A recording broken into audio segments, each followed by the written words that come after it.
नमस्कार दोस्तों, आपका स्वागत है ख्याली दुनिया में, जहां कहानियां जीवंत होती हैं और ख्वाब हकीकत बनते हैं।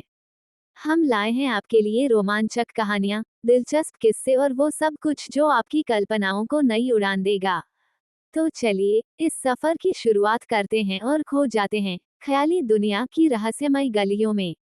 इस चैनल पर प्रस्तुत सभी कहानियां, पात्र और घटनाएं काल्पनिक हैं।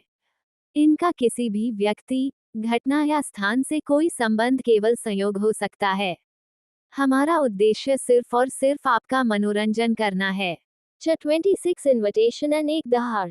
वह लड़की भी अस्तित्व की बात सुनकर उसे नाराजगी से देखते हैं और फिर वैसे ही सवाल करते हुए कहती है, जान को भूल नहीं सकते लेकिन जान को इग्नोर तो कर सकते हैं ना। आपने अभी वही किया, आपने मुझे इग्नोर किया। उसे लड़की की ऐसी क्यूट सी आवाज में खुद की शिकार सुनकर अस्तित्व राजावत के चेहरे पर मुस्कुराहट आ गई और वह वैसे ही अपनी आंखों में जुनून लिए अपनी गोद में बैठी है प्यारी सी लड़की को देख रहा था जो उसे खुद की बीवी बता रही थी। अस्तित्व उसे लड़की की बात सुनकर मुस्कुराता है और वैसे ही उसके सर को सहलाते हुए अपने सीने पर उसका कर रख लेता है और वैसे ही उसके बालों में हाथ फेरते हुए कहता है, अस्तित्व राजावत अपनी मोहब्बत को कभी भूल नहीं सकता और ना ही उसकी मोहब्बत कभी अस्तित्व राजावत को भूल पाएगी। उसकी ऐसी जुनून भरी बातें सुनकर उसे लड़की के चेहरे पर मुस्कुराहट आ जाती है और वह वैसे ही उसके सीने पर सर रखकर कुछ देर तक बैठी रहती है और फिर अस्तित्व से सवाल करते हुए कहती है, नंदनी कैसी है अस्तित्व। अस्तित्व अपनी नजरें नीचे करके उसे लड़की को देखता है, जिसकी आंखों में एक उदासी थी, जिनके होठों पर एक दर्द भरी मुस्कुराहट थी और उसकी आंखें भी हल्की सी नम थी। उसकी आंखों में नमी देखकर अस्तित्व का चेहरा जो अभी तक नॉर्मल था, उसकी आंखों में शक्ति आ जाती है और वह शक्ति के साथ अपनी बाहों में मौजूद उसे लड़की को देखकर कहता है, तुम खुद क्यों नहीं बात करती हो उससे, तुम खुद एक बार उसे जाकर क्यों नहीं बोलती। आखिर कब तक ऐसे खुद को दर्द देती रहोगी। अस्तित्व की बातों में आई शक्ति महसूस करके वह लड़की की आंख में जो नमी थी अब आंसू बनकर अपना सफर तय कर रही थी और वह अस्तित्व के सीने में अपना सर छुपा लेती है। अस्तित्व यह महसूस करके उसे अपने सीने में छुपा लेता है और काफी प्यार से उसके सर को सहलाते हुए कहता है, एक बार बात करके देखो उसे, जान वह जरूर तुम्हें माफ कर देगी और जो हुआ था गलती से हुआ था, जानबूझकर किसी से कुछ नहीं हुआ था। जान तुम अस्तित्व राजावत की बीवी हो, ऐसी छोटी छोटी बात पर इसे रोगी तो कैसे चलेगा। तुम जानती हो ना, तुम्हारे आंसू मेरी कमजोरी है जान। उसकी बाहों में मौजूद वह लड़की भी अस्तित्व की बातें सुनकर अपना सर हमें हिलती है और फिर खुद को नॉर्मल करके अस्तित्व की आंखों में देखते हैं। अस्तित्व जब उसकी टिमटिमाती हुई आंखों देखा है तो एक बार उसकी आंखों में खुश हो जाता है और उसके होठों के करीब बढ़ने लगता है और कुछ ही वक्त में उन होठों के बीच की दूरियां मिट जाती है, एक दूसरे के होंठ मिल जाते हैं और काफी शिद्दत के साथ एक दूसरे को किस करने लगते हैं।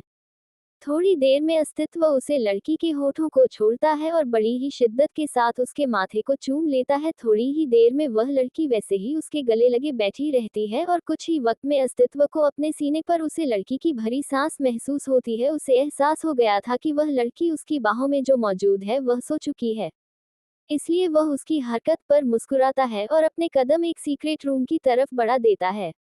अस्तित्व जब सेक्रेट रूम से उसे लेटकर बाहर आता है तो उसके चेहरे के एक्सप्रेशन बिल्कुल सर्द।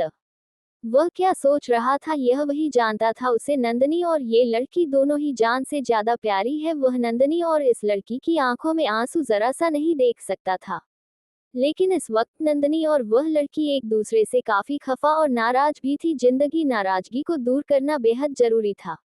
वहीं दूसरी तरफ आरएसआर एम्पायर रुद्रम इस वक्त अपने केबिन में अपनी चेयर पर किसी राजा की तरह बैठा था और ऊपर उसकी शर्ट के ऊपर के 3 बटन खुले हुए थे, जिसमें उसकी छाती साफ दिखाई दे रही थी और वह अपने पूरे फोकस के साथ अपनी लैपटॉप पर काम कर रहा था। कुछ देर में लैपटॉप बंद करके अपना सर अपनी चेयर के हेड रेस्ट से टिका देता है। उसने इस वक्त अपनी आंखें बंद कर रखी थी और उसके दोनों हाथ इस वक्त चेयर के इर्द गिर्द थे और उसने एक पैर पर दूसरा पर चढ़ा कर रखा हुआ था। उसे अभी आंखें बंद किए कुछ वक्त ही हुए थे कि उसके कानों में चूड़ियों की खनकना और पायलों की छन छन की आवाज सुनाई देती है। पहले तो रुद्रम उसे इग्नोर करता है, लेकिन उसे फिर से चूड़ियों की खनकना और पायलों की छन छन की आवाज बेहद करीबी से सुनाई देती है। तो वह अपनी आंखें खोलकर सामने देखा है तो सामने इस वक्त हुकुम रानी सा एक राजस्थानी लिबास में मौजूद थी। व्हाइट कलर का लहंगा और उसे पर पिंक कलर की चुन्नी और पिंक कलर की कुर्ती पहने वह उसके सामने खड़ी थी। पूरा साज श्रृंगार उन्होंने किया हुआ था, उनके माथे पर सिंदूर भरा हुआ था और हाथों में लाल चूड़ियां पहनी हुई थी, पैरों में पायल थी, माथे पर बिंदी थी, होठों पर लिपस्टिक थी और वह काजल सी सनी आंखें जो हुकुम रानी सा को और भी खूबसूरत बना रही थी। रुद्रम अपनी आंखें खोलकर एक तक बस हुकुम रानी सा को देख रहा था और वही हुकुम रानी सा अपनी होठों पर मुस्कुराहट सजा हुई रुद्रम को देख रही थी। हुकुम रानी सा रुद्रम को देखते हैं जो उनमें खोया हुआ था, अपनी मीठी सी आवाज में रहती है, हुकुम सा हमें इस तरह से देखना बंद करिए, हम आपके ही हैं। हुकुम रानी सा की बात सुनकर रुद्रम के चेहरे पर मुस्कुराहट आ जाती है। उसे हमेशा से अपने सपने में एक हुकुम सा और एक हुकुम रानी सा दिखते थे जो कभी खून से लटपट होते थे, जो तो कभी उनके प्यार भरे मोमेंट्स दिखाई देते थे। रुद्रम को भी यह चीज बहुत पहले क्लियर हो गई थी कि वह हुकुम सा कोई और नहीं रुद्रम खुद है और वह हुकुम रानी सा कोई और नहीं उसकी जाना यानी कि नंदनी है। वह ये बात बहुत अच्छी तरह से जानता था कि उसका और नंदनी का आज से नहीं हमेशा से पिछले जन्म से नाता है। इस चीज को कभी रुद्रम ठुकरा नहीं पाया था। उस दिन पेंटिंग रूम में उसने नंदनी को देखा था और आज उसके सामने मेरा ही हुकुम रानी सा की लिबास में थी, जो बेहद खूबसूरत लग रही थी। रुद्रम बिना पल के झुकाए अपने सामने खड़ी इस लड़की को देख रहा था जो कि उसका प्यार और उसकी जाना थी। वही हुकुम रानी सा के चेहरे पर इस वक्त बेहद खूबसूरत सी स्माइल थी और वह रुद्रम को देखते हुए अपने कदम रुद्रम की तरफ बढ़ा देती है। रुद्रम भी हुकुम रानी सा का हाथ थाम लेता है और झटके से अपने पास खींचता है। हुकुम रानी सा इस झटके से संभाल नहीं पाती और वह सीधे रुद्रम की बाहों में जा गिरती है और वक्त रहते रुद्रम हुकुम रानी सा को संभाल लेता है और अपनी बाहों में ठीक से बैठा लेता है। इस वक्त दोनों की आंखें एक दूसरे पर टिकी हुई थी और दोनों ही बेहद शिद्दत के साथ एक दूसरे की आंखों में देख रहे थे। रुद्रम हुकुम रानी सा की आंखों में देखते हुए आगे बढ़ रहा था, मतलब उनकी ओर झुक रहा था और हुकुम रानी सा भी पीछे होते होते डेस्क टेबल से टकरा जाती है और रुद्रम भी हुकुम रानी सा पर एकदम लीन हो जाता है। रुद्रम की नजर हुकुम रानी सा के कैप्ते होंठ पर पड़ती है। उनके कैप्ते होंठ को देखकर रुद्रम को अपना गला सूखता हुआ महसूस होता है, इसलिए वह हुकुम रानी सा के होठों के करीब बढ़ता है। उन दोनों की होंठ आपस में मिलते उससे पहले ही केबिन के डोर पर नॉक की आवाज आती है, जिससे रुद्रम की तंत्र टूटती है और वह इधर उधर पलटकर देखता है तो केबिन में कोई भी मौजूद नहीं था और ऐसा होते ही वह अपना हाथ बाल में ले जाकर फिरता है और खुद में ही बड़बड़ाते हुए कहता है, रुद्रम सिंह राठौर के ख्यालों पर आपका पहरा बेहद गहरा होता जा रहा है हुकुम रानी सा, जो ये बताने के लिए काफी है कि हम आपके लिए कितने तड़प रहे हैं और अब वक्त आ गया है इस तड़प को खत्म करने का और वह बहुत जल्द खत्म होगी। ऐसा कहकर रुद्रम गहरी सांस लेता है और फिर से उसे केबिन के डोर पर नाक की आवाज आती है, जिसे वह अपनी ठंडी मगर खतरनाक आवाज अंदर आने को कहता है। रुद्रम का जवाब प्रकार कार्तिक और विष्णु अंदर आते हैं। रुद्रम ने ही दोनों को बुलाया था और दोनों जाकर रुद्र के पास सर झुकाकर खड़े हो जाते हैं। रुद्रम इन दोनों को एक नजर देखा है और दोबारा से अपनी नजर अपने लैपटॉप में कर लेता है और अपने सख्त आवाज में कहता है, वक्त आ गया है सबको ये बताने का कि राजस्थान के हुकुमसा वापस आ गए हैं और यह भी बताने का कि हुकुमसा की सियासत सिर्फ हुकुमसा की है, किसी और की नहीं। रुद्रम ये कुछ चंद अल्फाज का कर चुप हो जाता है। कार्तिक और विष्णु दोनों इस बात का मतलब बेहद अच्छे से समझ जाते हैं और वह दोनों ही रुद्रम की इशारा मिलते ही वहां से चले जाते हैं। वही रुद्रम अपनी केबिन में मौजूद अपने हाथ में सिगार लिए उसका कश ले रहा था और वह इस वक्त मिरर वॉल के पास खड़ा होकर पूरे राजस्थान को देख रहा था और राजस्थान को देखते हुए वह अपने मन में कहता है, और आपके सामने आने का भी वक्त आ चुका है हुकुम रानी सा, बहुत जल्द हमारे मुलाकात होगी और यह मुलाकात इतनी यादगार होगी कि आप इस मुलाकात को कभी भूल नहीं पाएंगे हुक्म रानी सा। ऐसा कहकर वह फिर से अपनी केबिन के मिरर वॉल के पास से खड़े पूरे राजस्थान के नज़ारे को देख रहा था। वहीं दूसरी तरफ राजावत अंपायर सेक्रेट रूम से बाहर आकर अस्तित्व अपने चेयर पर बैठकर काम करने लगता है। अभी उसे काम करते हुए आधे घंटा ही हुआ था कि उसकी केबिन के डोर पर फिर से नॉक होता है। अस्तित्व वैसे ही अपनी ठंडी आवाज में जवाब देते हुए कहता है, कम इन। अस्तित्व काम फिर से करने लगता है और भाई अस्तित्व का जवाब सुनकर अस्तित्व का असिस्टेंट अंदर आता है और उसके हाथ में इस वक्त एक कार्ड था। वह कार्ड अस्तित्व को बढ़ा देता है। अस्तित्व जब उसे कार्ड को देखा है तो उसके चेहरे पर एक मुस्कुराहट आ जाती है और वह उसे कार्ड को देखते हुए कहता है, तो मतलब हुकुम सा यहाँ आ चुके हैं और वह जल्दी हम सब से मिलना भी चाहते हैं। अच्छी बात है, इतने सालों बाद हुकुम साथ से मुलाकात करके हमें भी अच्छा लगेगा। असल में वह कार्ड कुछ और नहीं, एक पार्टी इनविटेशन कार्ड था जो कि 2 दिन बाद होने वाली थी। और यह पार्टी राजस्थान के हुकुम सा के आने की खुशी में थी। उसे इनविटेशन कार्ड को देखकर अस्तित्व कुछ देर तक देखता रहता है और फिर उसे कार्ड को इस डेस्क पर रखकर अपना काम करने लगता है। वहीं दूसरी तरफ रुद्रम का ऑफिस। रुद्र में इस वक्त अपने ऑफिस में बैठकर काम कर रहा था कि तभी उसकी केबिन की डोर पर नॉक होता है और रुद्र में अपनी ठंडी आवाज में उसे अंदर आने को कहता है। रुद्रम का जवाब सुनकर विष्णु अंदर आता है और सर झुकाकर रुद्रम की चेयर के पास खड़ा हो जाता है। रुद्रम अपना काम करते हुए एक नजर विष्णु को देखा है तो विष्णु वैसे ही खड़े हुए रुद्रम की बातों का इशारा समझकर वह उसकी बातों का जवाब देते हुए कहता है, बॉस वह ट्रक ड्राइवर मिल चुका है। विष्णु की बात सुनकर रुद्रम के हाथ जो लैपटॉप पर तेजी से चल रहे थे वह रुक जाते हैं और वह अपनी निगाह उठाकर विष्णु की तरफ देखा है तो विष्णु भी उसे वक्त रुद्रम की आंखों में देखा है। रुद्रम की आंखें इस वक्त हद से ज्यादा गुस्से से लाल थी और उसके चेहरे के एक्सप्रेशन बिल्कुल खतरनाक थे और वह काफी गुस्से में लग रहा था। रुद्रम के चेहरे के एक्सप्रेशन को समझकर विष्णु रुद्रम की बातों का जवाब देते हुए कहता है, जहां उसे होना चाहिए इस वक्त वहां मौजूद है और उसकी अच्छी खातिरदारी भी हो रही है। विष्णु की बात सुनकर रुद्रम के चेहरे के एक्सप्रेशन कुछ हद तक नॉर्मल होते हैं लेकिन अगले ही पल उसकी आंखें फिर से लाल हो जाती है और वह झटके से अपनी चेयर से खड़ा होता है और उसे चेयर पर रखे अपने कोट को उठाकर पहना है और बेहद खतरनाक और लिए उस केबिन से कदम बाहर निकलता है। रुद्रम जब अपने केबिन से बाहर आता है तो इस वक्त उसके साथ जितने बॉडीगार्ड उसे फ्लोर पर मौजूद थे रुद्रम की प्रोटेक्शन के लिए उसके इर्द गिर्द खड़े हो जाते हैं और कुछ दूरी बनाकर रुद्रम के साथ ही चलने लगते हैं। रुद्रम के एक साइड विष्णु था तो दूसरी साइड कार्तिक था। रुद्रम अपनी आंखों पर ग्लासेस चढ़ाए हुए अपने कदम लिफ्ट की ओर करता है। इस वक्त उसके चेहरे के एक्सप्रेशन बिल्कुल सख्त थे और उसकी आंखें हद से ज्यादा लाल थी। लिफ्ट में आकर ग्राउंड फ्लोर का बटन प्रेस करता है। कुछ ही वक्त में वह लोग ग्राउंड फ्लोर पर होते हैं और उसी के साथ उसके सारे बॉडीगार्ड्स भी होते हैं। रुद्रम अपना कदम अपनी कर के तरफ बढ़ता है और एक बॉडीगार्ड जाकर उसकी कर का डोर ओपन करता है और रुद्र काफी एटीट्यूड के साथ उसे कर में बैठ जाता है और कुछ ही वक्त में उनका कार का काफिला अपनी मंजिल की ओर चल पड़ता है। कुछ ही देर में उनका इसका काफिला आकर एक जंगल के पास से गुजरते हुए कच्चे रास्ते की ओर बढ़ते हुए एक विला के पास रुकता है और वह विला का नाम ब्लैक विला था। यह विला रुद्रम का विला था जहां लोगों को टॉर्चर किया जाता था। जो लोग उसके साथ गद्दारी करते थे या फिर धोखेबाजी करते थे या उसे चीट करने की कोशिश करते थे तो उन लोगों को यहाँ लाकर सजा दी जाती थी। यह ब्लैक विला एक जंगली इलाके में था। यहाँ आसपास काफी ज्यादा घने जंगल थे और उसे घने जंगल के बीच यह मिला था। रुद्रम अपना कम उसे विला की तरफ बढ़ता है और वह विला पूरे काले कलर का था जो दिखने में काफी ज्यादा खतरनाक वाइब दे रहा था। रुद्रम अपना कम विला के बेसमेंट की तरफ बढ़ता है जहां पर इस वक्त 2 लोग जंजीरों से बंधे हुए थे और उनकी हालत देखकर बताई जा सकती थी कि वह काफी ज्यादा जख्मी है। उनके जख्मों से खून निकल रहा था और उनकी चीखें रुद्र के कानों में जा रही थी।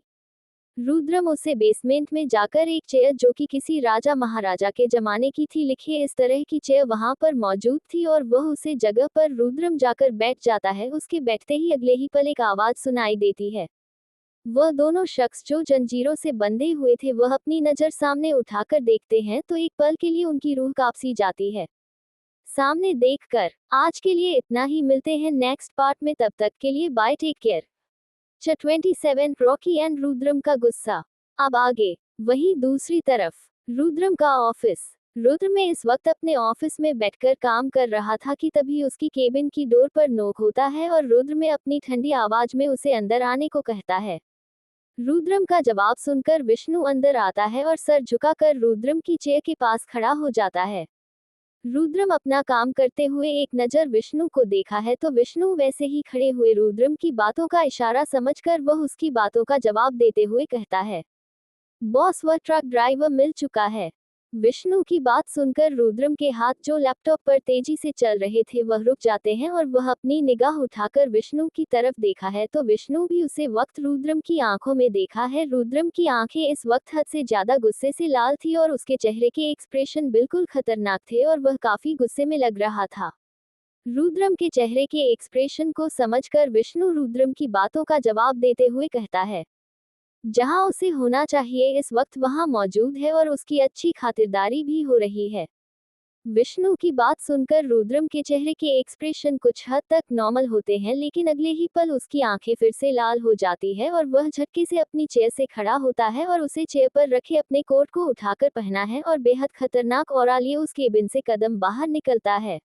रुद्रम जब अपने केबिन से बाहर आता है तो इस वक्त उसके साथ जितने बॉडीगार्ड उसे फ्लोर पर मौजूद थे रुद्रम की प्रोटेक्शन के लिए उसके इर्द गिर्द खड़े हो जाते हैं और कुछ दूरी बनाकर रुद्रम के साथ ही चलने लगते हैं।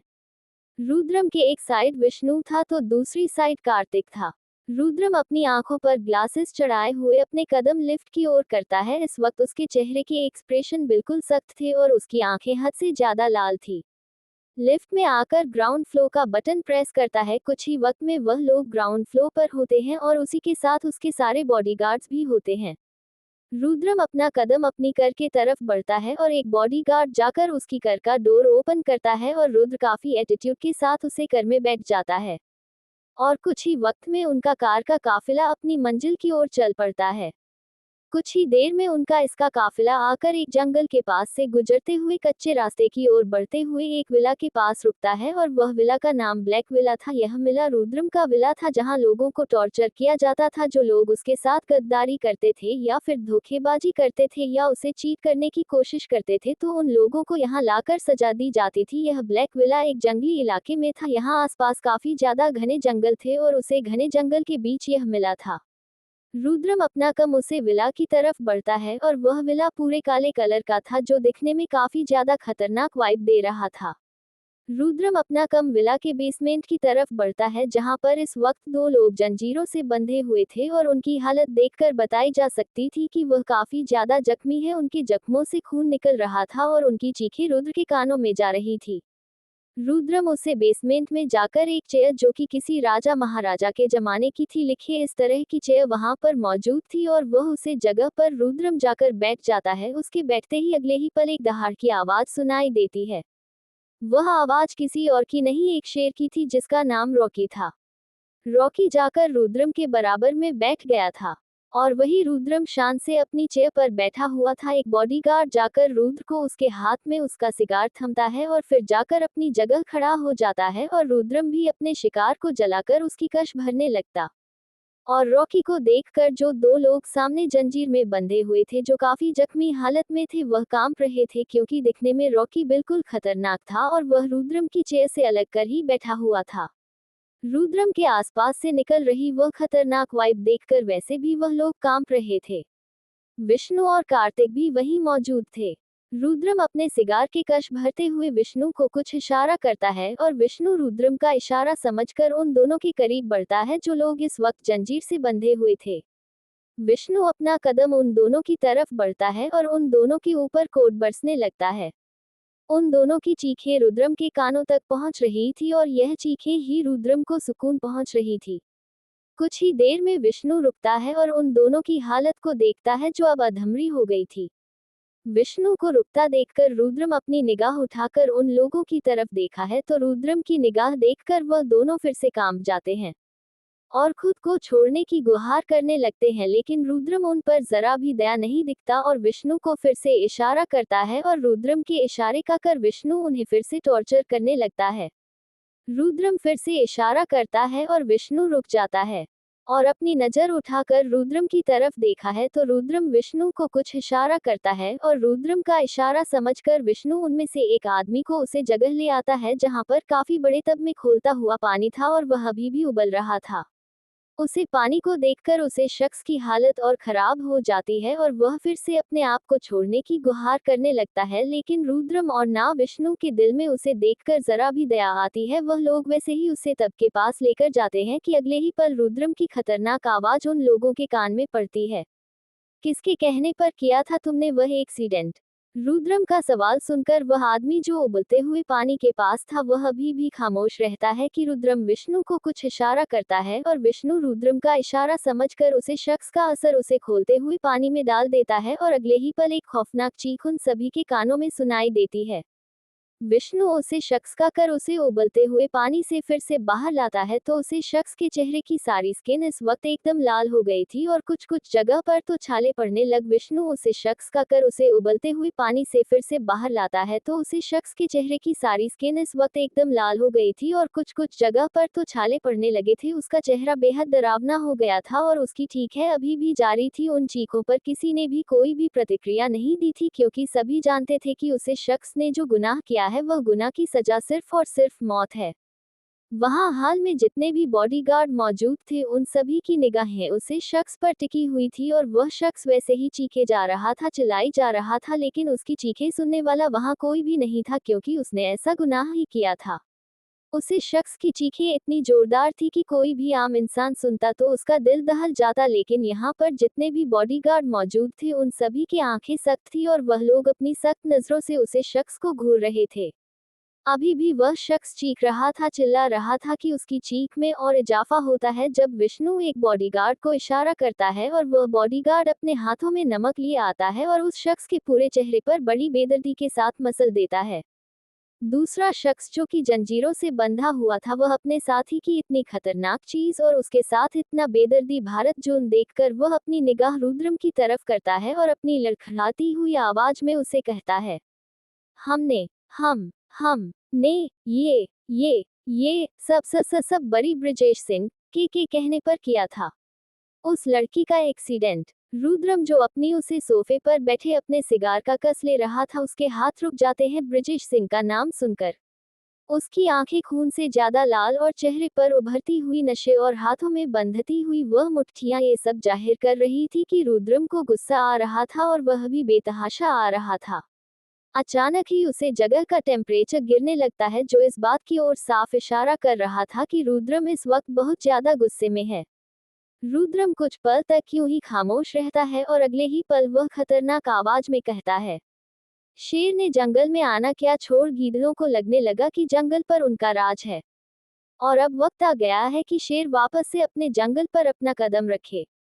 रुद्रम की यह बात वहां मौजूद विष्णु, कार्तिक और बॉडीगार्ड जितने भी मौजूद थे उन लोगों ने बखूबी समझ ली थी कि रुद्र के कहने का मतलब क्या था। रुद्रम अपने सोफे से खड़ा होता है और अपने कदम उस शख्स की ओर बढ़ा देता है जिसने रुद्र को वह बात बताई थी। जिस शख्स को विष्णु ने उसे खोलते हुए पानी में डाला था और उसकी चमड़ी उधर गई थी, वैसे ही रुद्रम उसे शख्स को पकड़ता है और घसीटते हुए एक जगह ले जाकर धक्का दे देता है और हर एक बात को गुस्से में चलते हुए कहता है, ब्रिजेश सिंह के कहने पर तूने मेरी जाना को चोट पहुंचाई और तूने उसे अस्पताल में भी करने की कोशिश की। क्या मेरा खौफ खत्म हो चुका है तुम सबके दिल में से? क्या तुम सब भूल चुके हो कि इस जंगल का राजा मैं हूँ? कल भी मैं था, आज भी मैं हूँ और हमेशा मैं रहूंगा। जंगल पर सिर्फ और सिर्फ एक ही शेर राज कर सकता है और वह यानी कि मैं हूँ, रुद्रम सिंह राठौड़ है। इस राजस्थान पर कल भी मेरा हक था और आज भी मेरा हक है और हमेशा इस पर मेरा हक रहेगा। कोई भी आकर एरा गैरा इस पर अपना हक नहीं जाता सकता। और उसे ब्रिजेश सिंह और भैरव सिंह औकात तो उनको अब मैं दिखाऊंगा कि रुद्रम सिंह राठौर की मोहब्बत पर नजर डालने का अंजाम क्या होता है। ऐसा कहकर रुद्रम विष्णु को इशारा करता है और विष्णु रुद्रम का इशारा समझकर उसे शख्स को घसीटते हुए लाता है और वापस उसी खोलते हुए पानी में डालकर उसके चेहरे को कुछ वक्त बाद निकलता है और फिर दूसरे बॉडीगार्ड को इशारा करता है और बॉडीगार्ड विष्णु का इशारा समझकर वैसे ही उसके चेहरे पर अपने हाथों में नमक भरे हुए हाथों को उसके चेहरे पर बड़ी बेदर्दी के साथ में चलता है और इसी के साथ बेहद दर्दनाक चीखें वहां गूंजने लगते हैं। और रुद्र रॉकी को इशारा करता है। रॉकी इशारा समझकर वह दोनों शख्स की तरफ बढ़ता है जो शख्स जिनके चेहरे पर की चमड़ी उड़ी हुई थी और उनकी चीखें अभी भी साफ बयां कर रही थी उनके दर्द को, लेकिन रुद्रम अपनी जाना की दर्द के आगे इन सभी के दर्द को इग्नोर करते हुए रॉकी को इशारा करता है। रॉकी इशारा समझकर उन दोनों इंसानों के पास जाता है और उन पर बिना वार्निंग के झपट पड़ता है। इसी के साथ उनकी चीखें जो थी वह शांत हो जाती है और रुद्रा वहां से अपने कदम बाहर की ओर बढ़ा देता है और बाहर जाने से पहले वह बॉडीगार्ड को इशारा करके जाता है कि वह ये सब चीज हुई क्लीन करके पहले जैसा कर दे। रुद्रम सब कुछ बर्दाश्त कर सकता था, लेकिन कोई उसकी मोहब्बत पर आंख उठाकर देख, वह उसे कल भी बर्दाश्त नहीं था और आज भी बर्दाश्त नहीं है। रुद्रम अपनी नंदनी पर किसी की नजरें बर्दाश्त नहीं कर सकता था, वह तो फिर भी ये लोग नंदनी की जान के पीछे पड़े थे, उनका हश्र तो ये होना ही था। आज नहीं तो कल यह उनके साथ होना ही था। यह वही लोग थे जिन्होंने नंदनी का एक्सीडेंट किया था ट्रक से, और नंदनी को मरा हुआ समझकर जा चुके थे, लेकिन जब पता चला कि नंदनी जिंदा है तो वह लोग अस्पताल में भी आए हुए थे दोबारा से नंदनी को करने के लिए, लेकिन वक्त रहते अस्तित्व में नंदनी को अपने साथ वहां से राजस्थान में आया था। इसलिए मेरा सही सलामत थी और वह इस वक्त राजस्थान में थी। और रुद्रम को ये पता चला कि यह लोग उसकी जाना के पीछे हाथों के पड़े हैं और उसे जान से मारना चाहते हैं। ये जानकर उसका खून खालसा उठता, क्योंकि वह अपनी जाना पर एक खरोच भी बर्दाश्त नहीं कर सकता था और ये लोग उसकी जान के पीछे पड़े थे।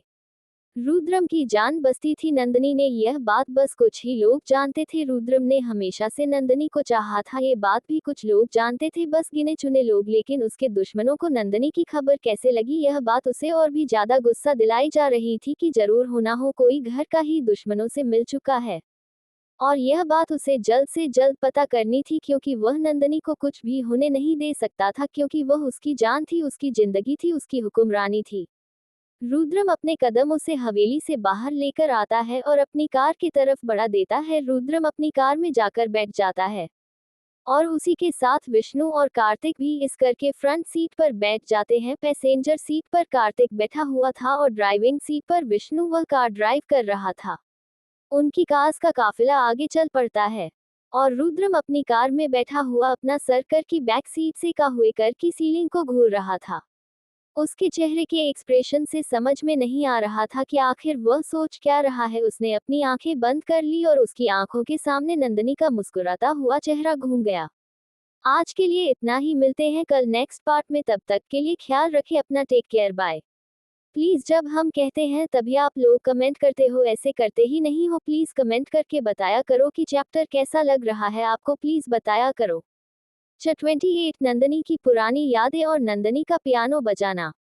अब आगे, ब्रिजेश सिंह के कहने पर तूने मेरी जाना को चोट पहुंचाई, और तूने उसे अस्पताल में भी करने की कोशिश की।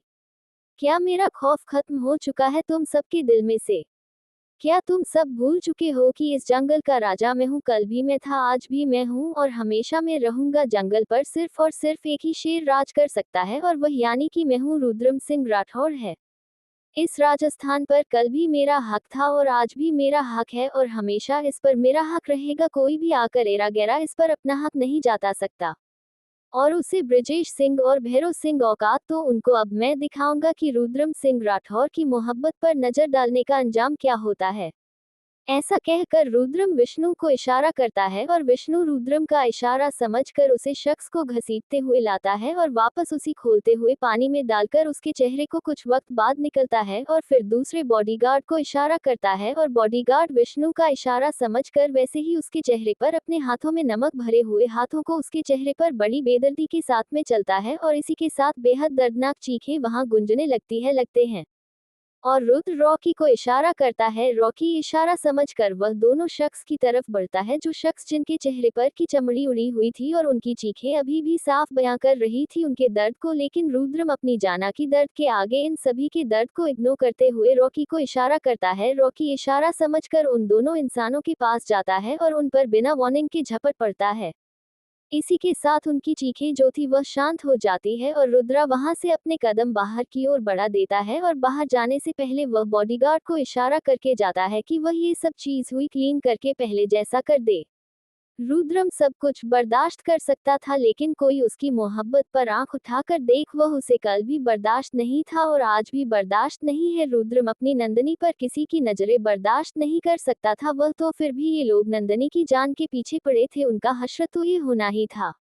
आज नहीं तो कल यह उनके साथ होना ही था। यह वही लोग थे जिन्होंने नंदनी का एक्सीडेंट किया था ट्रक से, और नंदनी को मरा हुआ समझकर जा चुके थे, लेकिन जब पता चला कि नंदनी जिंदा है तो वह लोग अस्पताल में भी आए हुए थे दोबारा से नंदनी को करने के लिए, लेकिन वक्त रहते अस्तित्व में नंदनी को अपने साथ वहां से राजस्थान में आया था। इसलिए मेरा सही सलामत थी और वह इस वक्त राजस्थान में थी। और रुद्रम को ये पता चला कि यह लोग उसकी जाना के पीछे हाथों के पड़े हैं और उसे जान से मारना चाहते हैं। ये जानकर उसका खून खौलसा उठता, क्योंकि वह अपनी जाना पर एक खरोच भी बर्दाश्त नहीं कर सकता था और ये लोग उसकी जान के पीछे पड़े थे। रुद्रम की जान बसती थी। नंदिनी ने यह बात बस कुछ ही लोग जानते थे। रुद्रम ने हमेशा से नंदिनी को चाहा था, ये बात भी कुछ लोग जानते थे, बस गिने चुने लोग। लेकिन उसके दुश्मनों को नंदिनी की खबर कैसे लगी, यह बात उसे और भी ज्यादा गुस्सा दिलाई जा रही थी कि जरूर होना हो कोई घर का ही दुश्मनों से मिल चुका है। और यह बात उसे जल्द से जल्द पता करनी थी, क्योंकि वह नंदिनी को कुछ भी होने नहीं दे सकता था, क्योंकि वह उसकी जान थी, उसकी जिंदगी थी, उसकी हुक्मरानी थी। रुद्रम अपने कदम उसे हवेली से बाहर लेकर आता है और अपनी कार की तरफ बढ़ा देता है। रुद्रम अपनी कार में जाकर बैठ जाता है और उसी के साथ विष्णु और कार्तिक भी इस करके फ्रंट सीट पर बैठ जाते हैं। पैसेंजर सीट पर कार्तिक बैठा हुआ था और ड्राइविंग सीट पर विष्णु वह कार ड्राइव कर रहा था।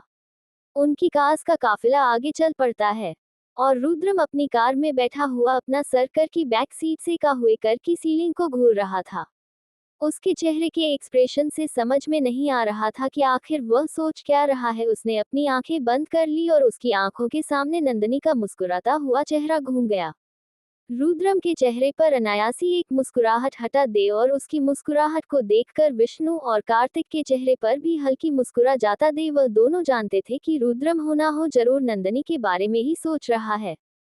कुछ ही देर में उनकी कार का काफिला जाकर रुद्रम के प्राइवेट विला पर रुकता है और दूधरंग अपनी कार से उतरकर अपना कदम अपनी विला की तरफ बढ़ा देता है और अपने रूम में जाकर सबसे पहले वह फ्रेश होता है। फ्रेश होने के बाद उसने इस वक्त सिर्फ ट्राउजर पहन रखा था और अपर बॉडी उसकी पूरी तरह से नकद थी। उसकी छाती पर राइट साइड में बन जाना का टैटू पूरी तरह से साइन कर रहा था और उसकी वह गठिली बॉडी बेहद आकर्षक लग रही थी। उसके वह एक पैक अबैस जिस पर टिहरी पानी की बूंदें उसको और भी सेक्सी बना रही थी। रुद्रम के हाथ में इस वक्त एक टॉवल था जो अपने बालों को पोंछते हुए वॉशरूम से बाहर निकल रहा था। वह बाहर आकर अपनी टॉवल को वही रख एक स्टैंड पर टांग देता है और मिरर में देखते हुए खुद के बालों को अच्छे से कोम करता है। फिर एक नज़र खुद को मिरर में देखकर वहां से अपने कदम उसे ड्राइंग रूम की तरफ बढ़ा देता है। वहीं दूसरी तरफ राजावत हवेली। नंदिनी इस वक्त अपने रूम में थी और वह अपने रूम में बैठी चहलकदमी कर रही थी।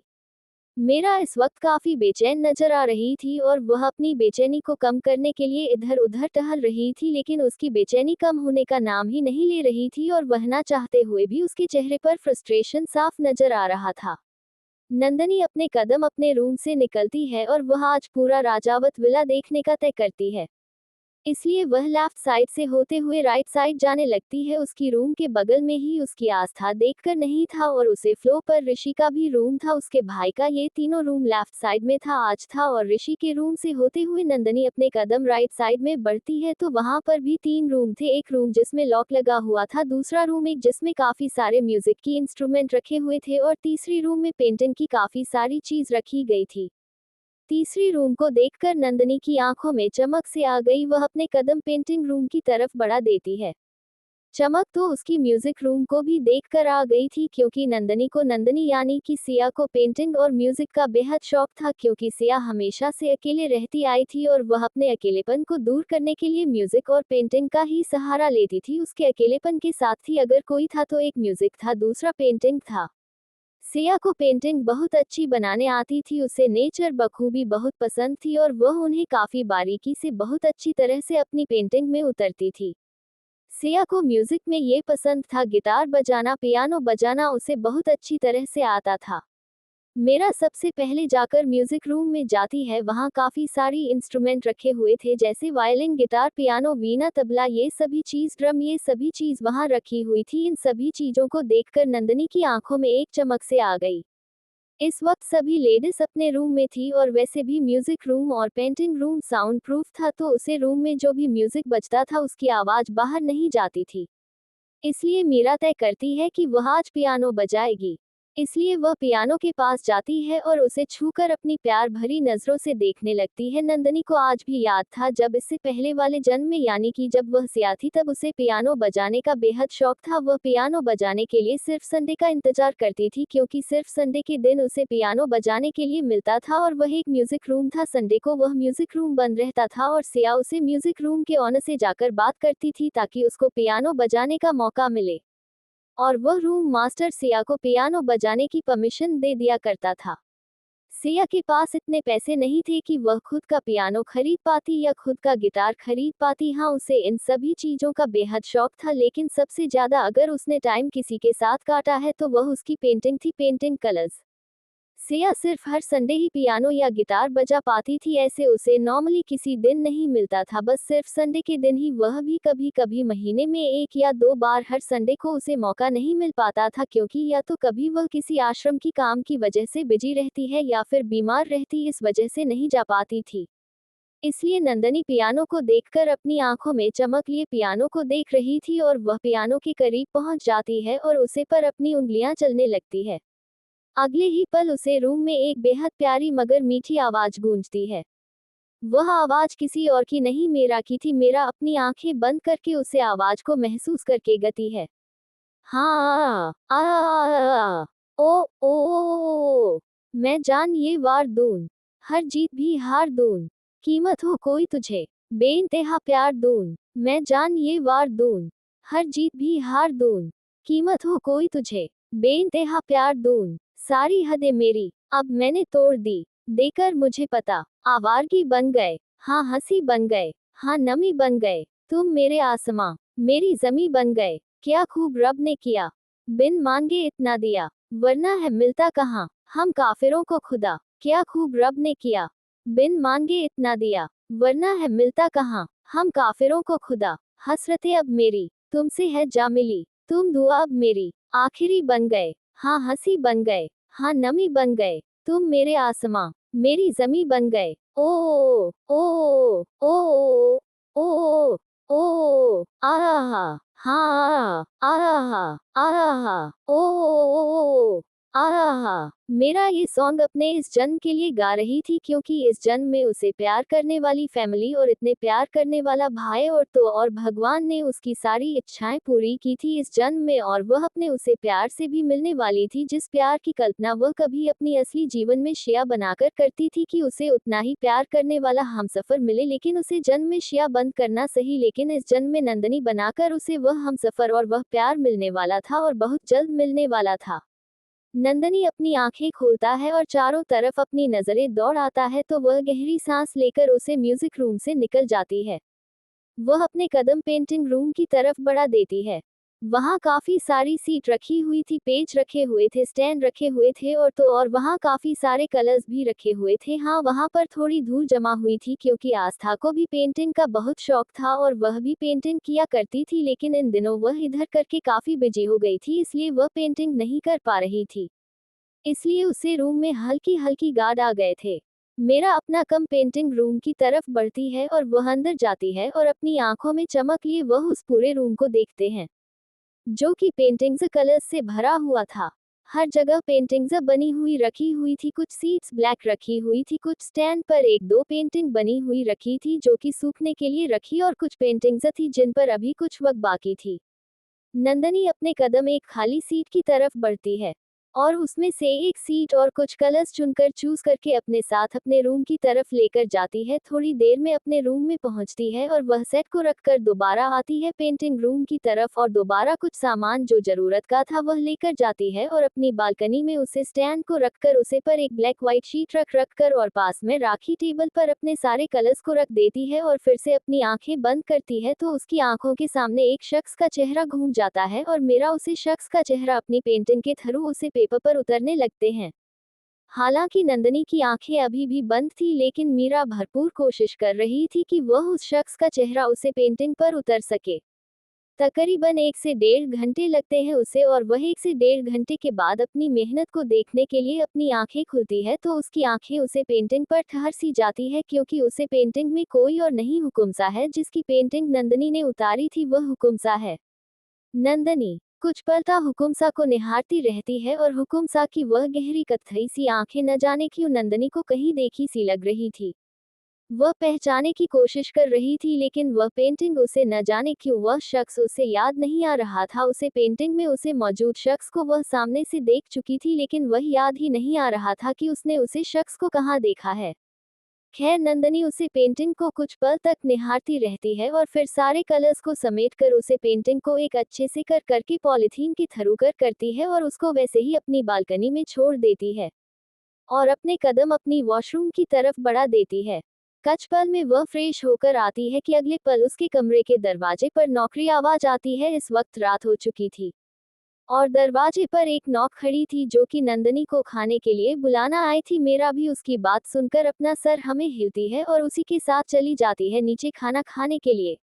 नंदनी नीचे जाकर सबके साथ हंसी खुशी खाना खाती है। खाना खाने के बाद वह अपने रूम में आती है और वापस बालकनी में बैठ जाती है। वहां बैठकर उन ठंडी हवाओं का मजा लेते हुए मेरा उसे चांद को देखती रहती है और फिर एक नज़र उसे पेंटिंग को देती है और अपने कम बेड की तरफ बढ़ा देती है और अपनी मेडिसिन लेकर सो जाती है।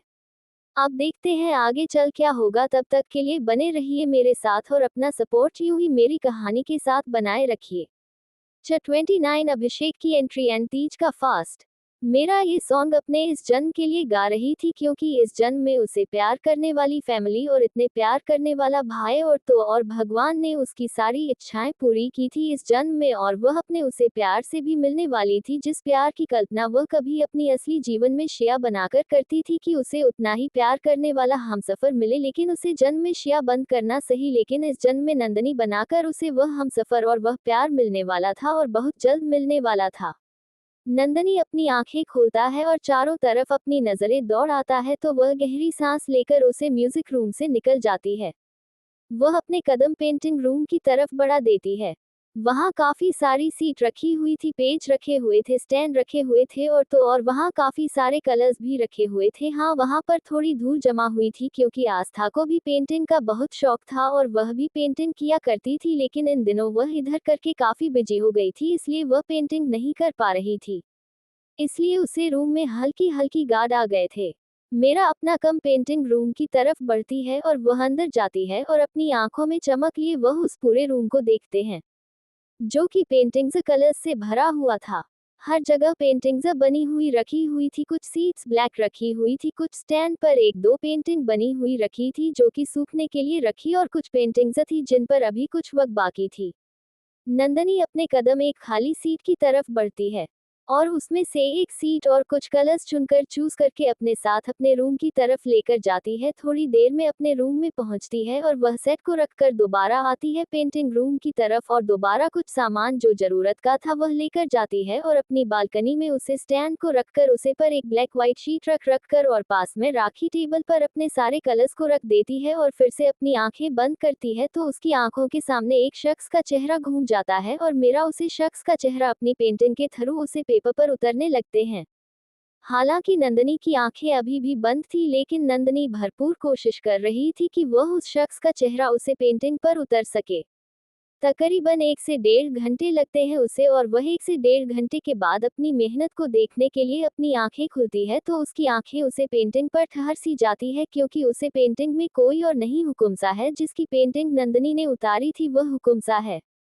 नंदनी कुछ पल ता हुकुमसा को निहारती रहती है और हुकुमसा की वह गहरी कत्थई सी आंखें न जाने क्यों नंदनी को कहीं देखी सी लग रही थी।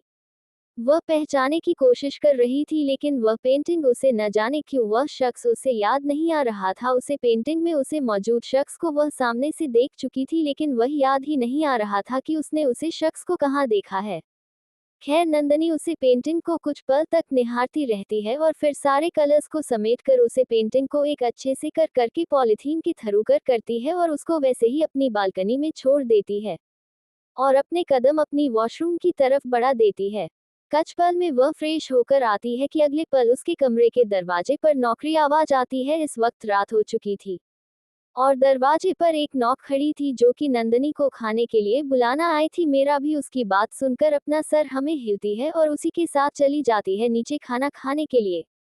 नंदनी नीचे जाकर सबके साथ हंसी खुशी खाना खाती है। खाना खाने के बाद वह अपने रूम में आती है और वापस बालकनी में बैठ जाती है। वहां बैठकर उन ठंडी हवाओं का मजा लेते हुए मीरा उसे चांद को देखती रहती है और फिर एक नज़र उसे पेंटिंग को देती है और अपने कम बेड की तरफ बढ़ा देती है और अपनी मेडिसिन लेकर सो जाती है। अगली सुबह राजावत हवेली, सुबह के 4 बजे। लिसन एवरीवन, हमें कोई आइडिया नहीं है ये तीज का व्रत को लेकर, तो जो भी इंफॉर्मेशन हमें गूगल से मिली है वह चीज हम बताएंगे। अगर कुछ गलती होगी तो जरूर माफ करिएगा। इस वक्त सूर्योदय का समय था और राजावत हवेली की सारी औरतें तैयार थी। उनके हाथों में थाली थी जिसमें खाने के सामान रखे गए थे और यह व्रत वह लोग सूर्योदय से पहले रखते थे। अगले सूर्योदय तक इस व्रत को तोड़ना था। यह व्रत पूरा 24 घंटे रहने वाला था। तो इस वक्त घर की सभी औरतें थी सिर्फ नंदनी को छोड़कर, क्योंकि उसका अभी हाल ही में एक्सीडेंट हुआ था और उसके सर पर बैंडेज बंधी हुई थी और उससे भी आराम की जरूरत थी और वह मेडिसिन भी ले रही थी। इसलिए नंदनी को छोड़कर सभी लोग थे, मतलब सभी औरतें थी। तीज का व्रत, यहाँ तक की आस्था भी। जहाँ तक मान्यता है इस तीज व्रत की, तो इस व्रत को सुख और समृद्धि के लिए रखा जाता है। तो सभी अपनी आने वाली जीवन में सब चीज सुख और समृद्धि के लिए रख रहे थे यह व्रत। सभी औरतें एक साथ मिलकर पूजा करती है। पूजा करने के बाद वह लोग सरगी में खाने वाली सभी चीज रखी गई थी एवं पानी में जूस वगैरह और नारियल पानी भी रखा गया था, क्योंकि यह व्रत 24 घंटे रहने वाला था और 24 घंटे बिना कुछ खाए पिए बिताना था सबको। सुनंदा राजावत यह नंदनी की दादी जी है और इन्होंने भी इस वक्त तीज का व्रत रखा हुआ था। आकृति की सोनाली जी और अर्पित जी और आस्था ये सभी वहीं मौजूद थी। इन लोगों ने सभी सरगी खाकर पूजा की। पूजा करने के बाद ये लोग अपने रोजमर्रा के कामों में लग गए। वही नंदनी अपनी डेली रूटीन किसी हिसाब से उठती है और फिर फ्रेश वगैरह होकर नीचे आती है। तो उसे पता था कि आज सभी घर की बड़ी औरतें तीज का व्रत रखने वाली है उसे, एवं ये भी पता था कि आस्था भी ये तीज का व्रत रखेंगी। नंदनी ब्रेकफास्ट टेबल पर आती है तो घर के सभी जेंट्स बैठे हुए थे। नंदनी भी जाकर उन सभी के साथ बैठ जाती है। मीरा के दादाजी नंदनी को देखते हैं तो उसे अपने पास बुला लेते और प्यार से उसके सर पर हाथ फेरते हुए उसे अपने बगल में बैठा लेते हैं और अपने हाथों से ब्रेकफास्ट खिलाते हैं। एवरीवन, एक बार फिर से मैं आप सभी को इन सभी का नाम बता देता हूँ कि किसका क्या नाम है, ताकि आप लोग बिल्कुल भी कंफ्यूज ना हो कि मैं इन लोगों का नाम मेंशन नहीं करती। इस वजह से भी कुछ लोग कंफ्यूज हो जाते हैं कि कौन किसका पेरेंट है। नंदनी के दादाजी राजवर्धन राजावत, उनकी बीवी सुनंदा राजावत, नंदनी की दादाजी दादी जी, नंदनी के बड़े पापा अखंड राजावत और उनकी बीवी यानी कि नंदनी की बड़ी मम्मी आकृति राजावत, नंदनी के पापा ओमकार राजावत, मीरा की मां सोनाली राजावत। इनकी बस एक ही औलाद है और वह है, इनकी एक ही औलाद है, नंदनी राजावत। नंदनी के चाचा आयुष्मान राजावत और उनकी बीवी अर्पिता राजावत। अस्तित्व राजावत और आस्था राजावत ये दोनों नंदनी के बड़े पापा के बच्चे हैं। अभिषेक राजावत और ऋषभ राजावत ये दोनों नंदनी के बड़े भाई हैं, पर ये दोनों नंदनी के चाचा के बच्चे हैं। अखंड राजावत यानी कि नंदनी के बड़े पापा भी नंदनी के सर पर बड़े प्यार से हाथ फिरते हुए अपने पास बुलाते हैं और उसे अपने हाथों से खाना खिलाते हैं। और वही आयुष्मान राजावत भी नंदनी को बड़े प्यार से अपने हाथों से निवाला बनकर खिलते हैं और नंदनी के पापा ओमकार राजावत भी नंदनी को बड़े प्यार से खिलाते हैं। सभी का प्यार देखकर नंदनी की आंखें नम हो जाती है, जिसे देखकर वहां मौजूद हर इंसान हैरान और परेशान हो जाता है कि उनके घर की छोटी प्रिंसेस की आंखों में आंसू क्यों है। लेकिन नंदनी जल्दी खुद को संभाल लेती है और उन सभी को देखकर मुस्कुराती है। उसकी मुस्कुराहट देखकर सभी फिर से मुस्कुरा दिए थे। उसके दो भाई भी यहाँ पर मौजूद थे, वह दोनों थे अस्तित्व में राजावत और ऋषभ राजावत। अभिषेक आ जाने वाला था, ये बात नंदनी को नहीं पता थी। अभिषेक नंदनी को सरप्राइज देना चाहता था। नंदनी को ही नहीं, सभी फैमिली को सरप्राइज देना चाहता। अभिषेक नंदनी को सरप्राइज देना चाहता था। नंदनी को ही नहीं, सभी फैमिली को सरप्राइज देना चाहता था। कल राजावत फैमिली में तीज का फंक्शन था, यानी कि सारी लेडीज मिलकर राजावत हवेली में ही अपना व्रत खोलती थी अपने हस्बैंड के साथ। इसलिए कल राजावत हवेली में छोटा सा फंक्शन था इस चीज को लेकर और सभी फैमिली और फ्रेंड्स इकट्ठा होने वाले थे। छोटा सा गेट टुगेदर होने वाला था और सभी का खाने पीने का ख्याल रखना था सबको। वेल व्रत तो सूर्योदय तक ही तोड़ना था, लेकिन शाम तक फैमिली में एक छोटा सा गेट टुगेदर रखा गया था ताकि सभी लोग यहाँ शिरकत करें। नाश्ता करने के बाद सभी जेंट्स एक नजर नंदनी को देखते हैं और बड़ी बड़ी उसके माथे को चूमकर वहां से अपने काम के लिए चले जाते हैं। अब घर में रह गए थे तो सिर्फ दादाजी नंदनी दादाजी के साथ वॉक पर चली जाती है। वैसे भी इस टाइम सुबह के 7 बजे बज रहे थे। नंदनी दादाजी के साथ वॉक करके काफी सारी बातें करती है। अचानक नंदनी के दिल में एक ख्याल आता है, ख्याल नहीं एक क्वेश्चन आता है। वह दादाजी की तरफ देखती है और अपनी निगाह डालते हुए दादाजी की तरफ कहती है, दादाजी आपसे एक सवाल पूछना था। दादाजी भी नंदनी के चेहरे के इतने सीरियस एक्सप्रेशन देखकर दादाजी के चेहरे पर भी थोड़े सीरियस एक्सप्रेशन आ जाते हैं और वह अपनी प्यारी पोती को देखते हुए उसके सर पर हाथ फेरते हैं और वैसे ही प्यार से कहते हैं, बिल्कुल मेरा बच्चा, क्या सवाल है आपका, पूछो। नंदनी दादाजी की तरफ देखती है और फिर अपनी बात को आगे बढ़ते हुए कहती है, दादाजी यह रायजादा और राजावत में क्या दुश्मनी है।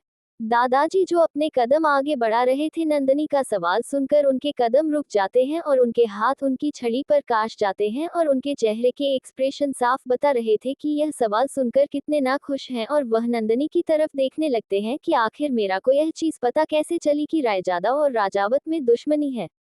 लेकिन दादाजी नंदनी को देखते हुए सोचते हैं कि इस प्यार से हैंडल करना चाहिए और बात को बड़ी प्यार से कहीं और दिशा में घूमते हुए कहते हैं, बच्चे आपका कितना साल बचा हुआ है पढ़ाई कंप्लीट होने में। नंदनी दादाजी की बातों से साथ समझ गई थी कि वह दादरी से कुछ भी बताने वाले नहीं है, इसलिए मेरा भी दादाजी की बातों का जवाब देते हुए कहती है, कुछ नहीं दादू, बस एक एग्जाम बचा हुआ है, एग्जाम हो जाएगा उसके बाद मेरी पढ़ाई कंप्लीट हो जाएगी। दादाजी भी आगे की बात पूछते हुए कहते हैं कि अगर आपकी पढ़ाई कंप्लीट हो गई तो आप क्या करना चाहोगे। नंदनी दादाजी की बातों का जवाब देते हुए कहती है, जॉब करना है, एक अच्छी सी कंपनी में इंटर्नशिप करना है और अपने दम पर एक अच्छी सी कंपनी खोलना है और आपका नाम रोशन करना है। नंदनी ने यह बात कही क्यूटली तरीके से कही थी जिसे सुनकर दादाजी मुस्कुराने से खुद को रोक नहीं पाए। दादाजी नंदनी की बातों का जवाब देते हुए कहते हैं, राजावत अंपार है ना, आप वहां जॉब करना। नंदनी दादाजी की बातों का जवाब देते हुए कहती है, नहीं दादाजी, अपनी कंपनी में नहीं करूंगा, दूसरी कंपनी में करूंगी, सिर्फ नंदनी के नाम से, और मैं अपने नाम से ही अपनी नाम पहचान बनाना चाहती हूँ। लोग मुझे मेरे नाम से जाने, ना कि लोग ये कहें कि राजावत सरनेम है। इस वजह से मैं इस मुकाम तक हूँ, मुझे अपने दम पर कुछ करना है। नंदनी की बातों को सोते हुए दादाजी नंदनी की तरफ देखते हैं और वह जानते थे कि नंदनी शुरू से ही ऐसी है, उसको कॉलेज में भी अपने नाम से ही पढ़ रही थी। किसी को ये बात पता नहीं चलने दी कि वह राजावत खानदान की प्रिंसेस है। इसलिए दादाजी भी यह मन में तय करते हैं कि नंदनी को आगे किसी और कंपनी में जॉब करने की परमिशन जरूर देंगे। दादाजी नंदनी की तरफ देखकर कहते हैं, बिल्कुल मैं आपको इस चीज की परमिशन जरूर दूंगा ताकि आप अपनी अलग पहचान बनाओ। अभी दादाजी है, नंदनी कोई और कुछ कहता कि उतने में किसी के पीछे से आवाज आती है जो उनसे कह रहा था, कौन किसकी पहचान बना रहा है, कौन किसको परमिशन दे रहा है। दादाजी और नंदनी दोनों पीछे पलट कर देखते हैं तो पीछे ऋषभ के ही हम उम्र का एक लड़का खड़ा था जो तकरीबन ऋषभ से 2 साल बाद था, यानी कि अस्तित्व से 2 साल छोटा था। ये थी अभिषेक राजावत, जिनकी उम्र तकरीबन 27 साल की थी और यह बिजनेस के सिलसिले में लंदन गए हुए थे और अभी ही लौटे थे और वह अपने कदम दादाजी और नंदनी की तरफ बढ़ा देता है। मेरा भी उसे देखकर काफी खुश होती है और उसके गले लग जाती है। नंदनी और अभिषेक की बॉन्डिंग ही अलग थी। नंदनी के गले लगने से अभिषेक भी नंदनी को गले लगा लेता है और उसके सर पर प्यार से किस करता है और फिर उसके बाद दादाजी के पैर छूता है और फिर उन दोनों को देखकर फिर से वही सवाल दौड़ आता है जो उसने कुछ देर पहले दोहराया था, कौन किसके बारे में बात कर रहा था दादाजी। अभिषेक का सवाल सुनकर दादाजी और नंदनी एक दूसरे की तरफ देखते हैं और दादाजी अभिषेक को देखते हुए कहते हैं, ये हमारे और हमारी पोती नंदनी के बीच की बात है और यह हमारा सीक्रेट है। ऐसा कहकर दादाजी नंदनी को हाई फाई देते हैं और मेरा भी दादाजी को हाई फाई देती है और बदले में वह दोनों मुस्कुराने लगते हैं। अभिषेक भी उन दोनों को कुछ पल देख घूरता है और फिर वह भी मुस्कुराने लगता है और फिर तीनों ही आपस में बात करते हुए अपने कदम का जरूर हवेली की तरफ, अंदर की तरफ बढ़ा देते हैं। वेल आज के लिए इतना ही, मिलते हैं नेक्स्ट पार्ट में। तब तक के लिए कमेंट करिए और बताइए कि आज का चैप्टर कैसा लगा। Take care, bye. चौथी, नंदनी के ख्यालों में हुकुम सा। नंदनी दादाजी की बातों से साथ समझ गई थी कि वह दादरी से कुछ भी बताने वाले नहीं है, इसलिए मेरा भी दादाजी की बातों का जवाब देते हुए कहती है, कुछ नहीं दादू, बस एक एग्जाम बचा हुआ है, एग्जाम हो जाएगा उसके बाद मेरी पढ़ाई कंप्लीट हो जाएगी। दादाजी भी आगे की बात पूछते हुए कहते हैं कि अगर आपकी पढ़ाई कंप्लीट हो गई तो आप क्या करना चाहोगे। नंदनी दादाजी की बातों का जवाब देते हुए कहती है, जॉब करना है, एक अच्छी सी कंपनी में इंटर्नशिप करना है और अपने दम पर एक अच्छी सी कंपनी खोलना है और आपका नाम रोशन करना है। नंदनी ने यह बात कही क्यूटली तरीके से कही थी जिसे सुनकर दादाजी मुस्कुराने से खुद को रोक नहीं पाए। दादाजी नंदनी की बातों का जवाब देते हुए कहते हैं, राजावत अंपार है ना, आप वहां जॉब करना।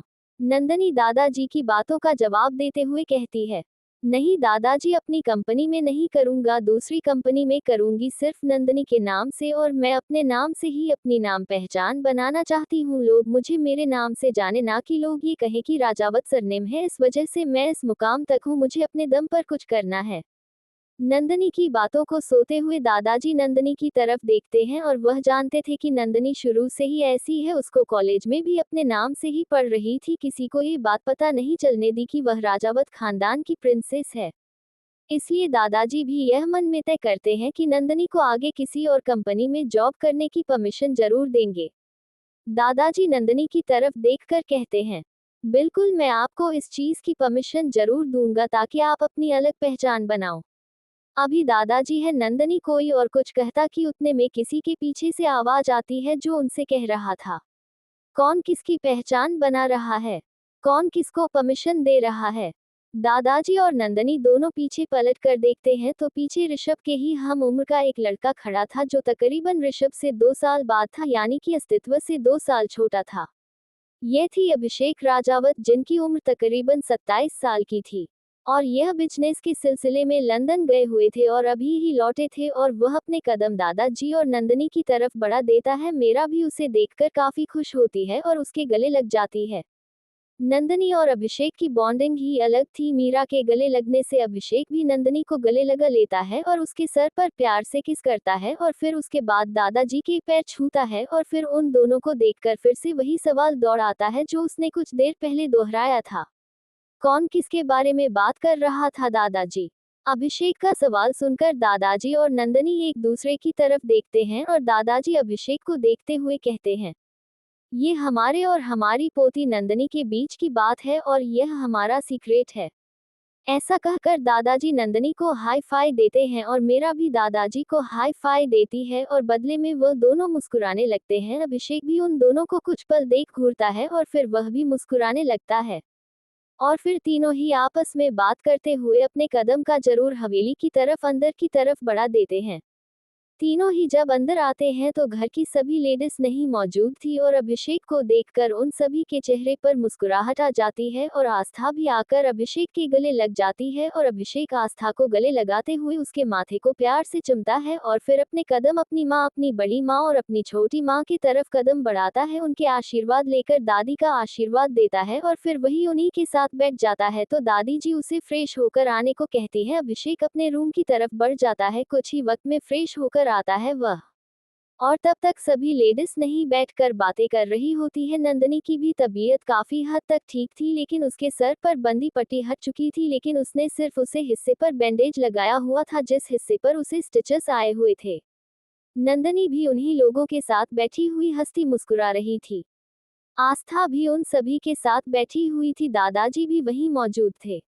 थोड़ी ही वक्त में अभिषेक भी फ्रेश होकर आ जाता है। इस वक्त उसने सिंपल सी शर्ट और ट्राउजर पहना हुआ था जिसमें वह काफी खूबसूरत लग रहा था। उसका रंग हल्का गेहुआ कलर था। उसके चेहरे पर हल्की दाढ़ी थी और बाल को जो कि अभी भी गले थे और वह उन्हें हाथ पैर कर बार बार अपने बालों को झटक रहा था।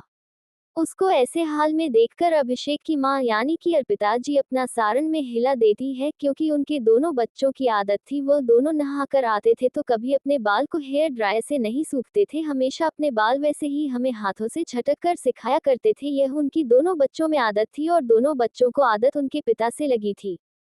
वह अपने हस्बैंड की भी आदत से बहुत वाकिफ थी। उनके हस्बैंड की कुछ आदतें उनके बच्चों को लग चुकी थी। अभिषेक जाकर वही डाइनिंग टेबल पर बैठ जाता है और अर्पित जी नौकरानी की मदद से उसे ब्रेकफास्ट देती है। कुछ वक्त में अभिषेक अपना ब्रेकफास्ट कंप्लीट कर लेता है और फिर वह वहीं आकर बैठ जाता है। उसे भी पता लग चुका था कि आज तीज का व्रत है और सभी औरतें घर की उन्होंने तीज का व्रत रखा हुआ है। इसलिए अभिषेक भी कुछ देर में अपने रूम में चला जाता है आराम करने के लिए और वहीं नंदनी को भी भेज दिया जाता है आराम करने के लिए। नंदनी जब अपने रूम में आती है तो वह कुछ देर तक बेड पर लेटी रहती है, लेकिन जब उसे नींद नहीं आती तो अपने कदम बालकनी की तरफ बढ़ा देती है, जहां इस वक्त धूप तो नहीं आ रही थी लेकिन ठंडी हवाएं नंदनी को साफ महसूस हो रही थी, क्योंकि आज ज्यादा धूप नहीं थी, मौसम ठंडा था और बारिश वाला भी मौसम था। नंदनी जब बालकनी में आकर बैठी है तो उसकी नजर अपनी बनाई गई पेंटिंग पर जाती है। नंदनी अपने कदम अपनी पेंटिंग की तरफ बढ़ा देती है और पेंटिंग को खोलकर चेक करती है तो वह पूरी तरह से सूख चुकी थी। नंदनी की नजर जाकर रुद्रम की आंखों पर ठहर जाती है, जिनकी आंखों का रंग हल्का पर्पल था। उसकी पर्पल आंखों को देखकर नंदनी एक तक उसकी आंखों को देखती रहती है, जैसे न जाने क्यों उसे इन आंखों से अपना एक अनजाना सा रिश्ता महसूस होता है। फिर नंदनी को याद आता है कि उसका रिश्ता ही तो था इस पेंटिंग के वाले इंसान से। नंदनी कुछ देर तक कुछ पेंटिंग को निहारती रहती है और उसे पेंटिंग पर अपने हाथ फेरते हुए इस पेंटिंग को बड़े ही गौर से देखते हुए कहती है, हुकुम सा। वहीं दूसरी तरफ रुद्रम का विला। रुद्र में इस वक्त अपनी डेली रूटीन के हिसाब से उठ चुका था और वह अपने डेली रूटीन को फॉलो करते हुए जिम जाता है। जिम जाने के बाद वह फ्रेश होता है, फ्रेश होकर शावर लेता है, शावर होने के बाद वह रेडी होकर अपनी ऑफिस के लिए निकल जाता है। अभी उसने ऑफिस में आकर black coffee P, black coffee पीने के बाद उसने एक मीटिंग अटेंड की। मीटिंग अटेंड करने के बाद वह भी अपने केबिन में बैठा ही हुआ था और वह अपनी उसे चेयर पर पूरे राजा की तरह अपनी आंखों को बंद करके बैठा था और उसकी आंखों के सामने नंदनी का चेहरा था। और तभी वह अपनी आंखें खोलता है और आंखें खोलने के बाद वह अपना लैपटॉप ओपन करता है। ओपन करने के बाद उसमें अपनी उंगलियां काफी तेजी से चलने लगता है। रुद्रम का ध्यान अभी पूरा लैपटॉप में लगा हुआ था, वह पूरी तरह से काम में डूबा हुआ था कि उसे एहसास होता है किसी ने उसका नाम पुकारा हो। अचानक ही उसका तेजी से दिल धड़कने लगता है और वह अपना हाथ अपनी धड़कन की ओर ले जाकर रख लेता है और धड़कन पर रखते ही उसका दिल और तेजी से धड़कने लगता है और उसके लबों से बस एक ही नाम निकलता है और वह नाम था हुकुम रानी सा। ये कहते ही उसकी धड़कनें जो बेकाबू हो चली थी वह अब काबू में आ गई थी और रुद्रम सुकून से अपनी आंखें बंद करके उसके चेहरे पर गहरी मुस्कुराहट छा जाती है। उसकी गहरी मुस्कुराहट कोई भी देखा तो उसे पर फिदा हो जाता और कुछ तो शौक से ही मर जाते, क्योंकि किसी ने भी आज तक हुकुम सा को मुस्कुराते हुए नहीं देखा था। ये चीज सिर्फ और सिर्फ विष्णु और कार्तिक ने भी देखा था, लेकिन सिर्फ हुकुम सा की हल्की मुस्कुराहट ही देखी थी। इतनी गहरी मुस्कुराहट आज तक किसी ने भी नहीं देखी थी। और वहीं दूसरी तरफ नंदनी जो अपनी बालकनी में खड़ी उसे पेंटिंग को छू रही थी, अचानक की उसे एहसास होता है कि एक हवा का झोंका उसे छूकर गुजर गया हो। वह सुकून से अपनी आंखें बंद कर लेती है और उसकी होठों पर भी एक गहरी मुस्कुराहट छा जाती है और वह वैसे ही अपनी आंखें बंद किया उसे पेंटिंग को छूने लगती है। तभी उसे एहसास होता है कि कोई उसके पास है। नंदनी जब अपनी आंखें खोलता है तो उसके सामने हुकुम सा खड़े हुए थे, वह भी राजस्थानी पोशाक में। और वह राजस्थानी पोशाक कुछ इस तरह थी कि उन्होंने ऑफ वाइट कलर की शेरवानी पहनी हुई थी और शेरवानी का पूरा सेट था। शेरवानी थी और नीचे चूड़ीदार पहना हुआ था और अपने दोनों हाथ को सीने पर बंधे हुए हुकुम सा नंदनी को देखकर मुस्कुरा रहे थे और नंदनी भी हुकुम ऐसे कपड़े में देखकर मंत्रमुग्ध हो गई थी और वह वैसे ही अपनी आंखों में प्यार लिए हुकुमसा को देखती रहती है। हुकुमसा भी अपनी आंखों में प्यार लिए अपनी हुकुमरानी सा को देखते रहते हैं। दोनों ही इस कदर एक दूसरे की आंखों में खोए हुए थे कि आसपास क्या हो रहा है इस चीज की कुछ भी खबर नहीं थी। और हुकुमसा हुकुमरानी सा की तरफ अपने कदम को बढ़ने लगते हैं और मेरा हुकुमसा के कदम अपनी तरफ बढ़ते हुए महसूस करके अपने कदम पीछे लेने लगती है। पीछे होते होते वह अपनी बालकनी की रेलिंग से जा लगती है और हुकुम सा भी उसके बिल्कुल पास आकर अपना हाथ दोनों नंदनी के इर्द गिर्द रख देते हैं, जिससे नंदनी का बाहर निकलने का रास्ता पूरी तरह से ब्लॉक हो जाता है। और वैसे ही हुकुम सा नंदनी की ओर झुकने लगते हैं और नंदनी उनकी नशीली आंखों में कहीं खो जाती है। हुकुम सर झुकते हुए नंदनी के बिल्कुल करीब आते हैं और नंदनी हुकुम सा को अपने करीब झुकता हुआ महसूस करके वह बिल्कुल भी रेलिंग के अपोजिट साइड झुकती जाती है, लेकिन ज्यादा नहीं झुक पाती और उसे अपने गालों पर हुकुमसा की गर्म सांस महसूस होती है। यह महसूस करके वह अपनी आंखें बंद कर लेती है और वही हुकुमसा नंदनी की आंखों को बंद देखकर अपनी हस्की वॉइस में कहते हैं, ओपन योर आइज हुकुम रानी सा। आपका हुकुम साहब के सामने खड़े हैं और आप है कि अपनी आंखों को बंद किए हुए है। हुकुमसा की बातें सुनकर हुक्मरानी सयानी की हमारी नंदनी अपनी आंखें खोलता है और उसकी आंखें जा टकराती है वह पर्पल आंखों से और नंदनी की आंखें इस वक्त गहरी काली आंखें थी। हुकुमसा नंदनी की गहरी काली आंखों में देखते देखते हैं और वही मेरा भी हुकुमसा यानी कि रुद्रम की आंखों में खोई हुई थी कि तभी हुकुमसा आगे बढ़कर हुक्मरानी सयानी की नंदनी के चेहरे पर हल्की किस करते हैं और ऐसा होते ही नंदनी की धड़कनें बेतहाशा शोर करने लगती है। नंदनी की धड़कनों का शोर सुनकर हुकुमसा के चेहरे पर एक गहरी मुस्कुराहट आ जाती है और हुक्मरानी सा हुकुमसा के चेहरे पर गहरी मुस्कुराहट देखकर और उनके चेहरे पर पड़ते डिंपल को देखकर उसके चेहरे पर भी मुस्कुराहट आ जाती है और वह वैसे ही हुकुमसा को देखती रहती है बिना पल के झपकाया अपनी और यूं देखा प्रकार हुकुमसा यानी कि रुद्रम नंदनी की ओर देखकर मुस्कुरा देता है। उसे फिर से मुस्कुराता हुआ देखकर नंदनी बेहद दीवानगी के साथ उसे देखने लगती है और वैसे ही रुद्रम की आंखों में देखते हुए कहती है, आपकी आंखें बेहद प्यारी है, इन आंखों में डूब जाने का दिल करता है और आपकी यह मुस्कुराहट तो मैं अपनी जान वर गई। नंदनी की बातों में वह चाहत थी जिसे महसूस करके रुद्रम यानी हमारे हुक्म साथिया के सुकून से बंद हो जाती है और वह वैसे ही नंदनी के करीब बढ़ता है और उसे अपनी बाहों की घेरे में कैद कर रही होता है। नंदनी भी वैसे ही रुद्रम की बाहों में कैद हो जाती है और उसके कानों में रुद्रम की मैग्नेटिक वॉइस आती है, आप और आपकी बातें आज भी नहीं बदली हुक्मरानी सा, आज भी आप वैसे ही मेरे लिए अपनी दीवानगी रखते हैं।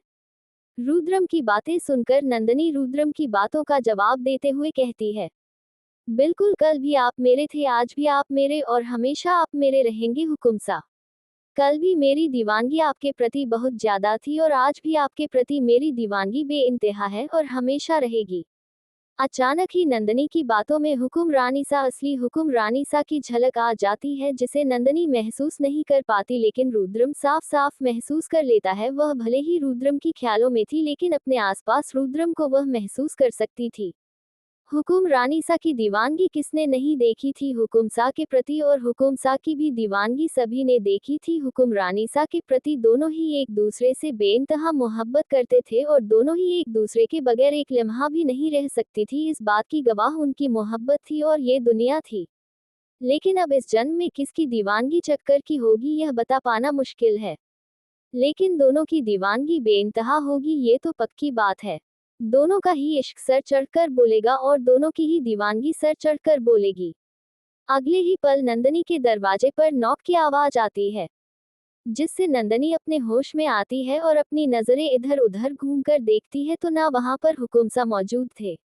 ये देखकर नंदनी के चेहरे पर जो मुस्कुराहट थी वह पल भर में गायब हो जाती है। वह समझ जाती है कि यह कुछ और नहीं उसका ख्याल था। वह ख्यालों में ही अपने हुकुमसा को सोच रही थी और अपना सर नाम हिलती है और अपने कदम रूम के गेट की तरफ बढ़ा देती है। मेरा जब गेट ओपन करती है तो वहां पर एक नौकरानी खड़ी थी जो कि उसे याद दिलाने आई थी कि मीरा को मेडिसिन लेनी है। नंदनी भी अपना सर हिलाती है और फिर अपना कदम अपने रूम की तरफ करके मेडिसिन लेती है। मेडिसिन लेने के बाद वह वही बेड पर लेट जाती है और जो कुछ अभी हुआ वह सब सोचते सोचते वह सो जाती है।